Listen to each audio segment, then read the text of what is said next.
Les meilleurs produits Amazon sont les produits qu'on te livre par bateau. C'est le sujet du podcast de ce jour. Salut à toi et bienvenue sur ma chaîne YouTube. On parle principalement de Amazon e-commerce web marketing. Et là, on va parler de Amazon et plus particulièrement de produits. Après, ça peut être Amazon, mais ça peut être l'e-commerce en général. Ça touche le sourcing.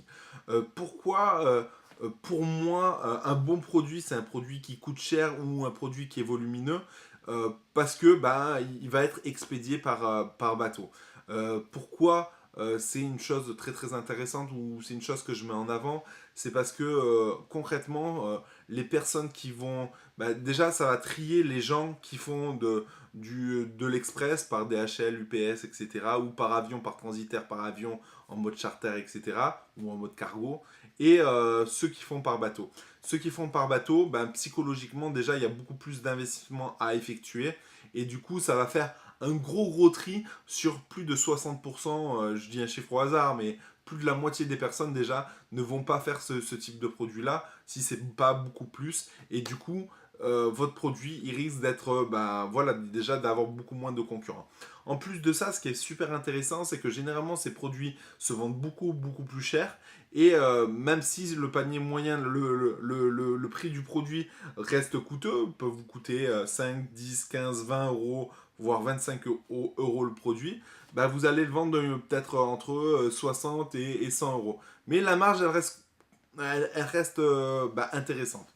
Du coup, pour moi, pourquoi c'est intéressant d'avoir un produit qu'on vous livre par bateau? C'est parce que vous aurez moins de concurrence et vous aurez plus de marge. Donc voilà, je te laisse vraiment y réfléchir. Après, c'est pas forcément à la portée de tout le monde. Dis-toi une chose, c'est que par bateau, voilà, il y a des choses réellement à faire. Tu n'es pas obligé de remplir un conteneur pour faire du bateau, etc. J'en parle sur la chaîne Startup et e-commerce. Donc n'hésite pas à regarder. Avec Mathieu, on parle de livraison par conteneur, comment ça se passe, etc. etc. Donc je t'invite, je mettrai peut-être un lien dans la vidéo ci-dessous. Je t'invite à regarder un peu ce qui se passe, comment ça marche, quelle est la procédure, parce qu'il n'y a rien de compliqué. Tu peux faire venir des produits par conteneur. Pour remplir un conteneur entier, ou même ne serait-ce qu'une ou deux ou trois palettes directement dans le conteneur. On t'explique tout ça sur la chaîne Startup e-commerce. Voilà, j'espère que cette vidéo t'a plu. Elle était courte, vraiment elle était courte, mais c'était pour te faire réfléchir. Encore une fois, quand tu te lances dans un business e-commerce, prends le temps de te poser, prends le temps de faire du sourcing, prends le temps de calculer tes marges. Combien de fois j'ai vu des gens vendre en e-commerce, vendre sur Amazon, etc. Et bien vendre, donc c'était bien, mais quand tu fais le total et quand tu calcules ta marge, tu te rends compte qu'ils font quasiment cacahuète en marge. Donc c'est bien de vendre, mais si tu ne fais pas de marge au final, le job il n'est pas rempli. Donc je t'invite fortement à te poser, à vraiment bien calculer toutes tes marges. N'oublie pas que ton temps a un coût horaire, et donc ça à inclure dans ton calcul de marge. Ça, c'est super important pour moi. Et n'oublie pas tous les frais de base, comme la TVA, comme les charges classiques. Si tu es auto-entrepreneur, n'oublie pas que quand on te facture les frais de commission, de transport de Amazon, tu ne peux pas récupérer cette TVA, etc.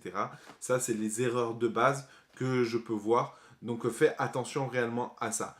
Donc voilà, donc pour moi les produits vraiment qui sont sympas et qui ont réellement du potentiel, c'est les produits que tu peux trouver sur, voilà, que tu peux expédier par bateau.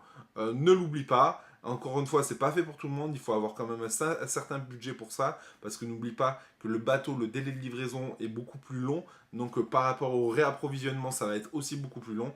Donc ça, c'est des choses à intégrer, à inclure aussi dans ton besoin de ton BFR, ton besoin en fonds de roulement. Donc, tu as un cash flow de base qui va te servir à ton réapprovisionnement, à la gestion de ton business. Donc, ça a déterminé pour que tu puisses ne pas tomber en rupture de stock tout simplement. Sur ce, si cette vidéo t'a plu, un like comme d'hab. Je t'invite à regarder en description ce qu'il y a. Je te mettrai le lien de Startup e-commerce, là où on parle de bateaux, etc. Ça pourra t'intéresser. Et sinon, je te dis à bientôt, Rouya, dans une prochaine vidéo. Ciao, ciao.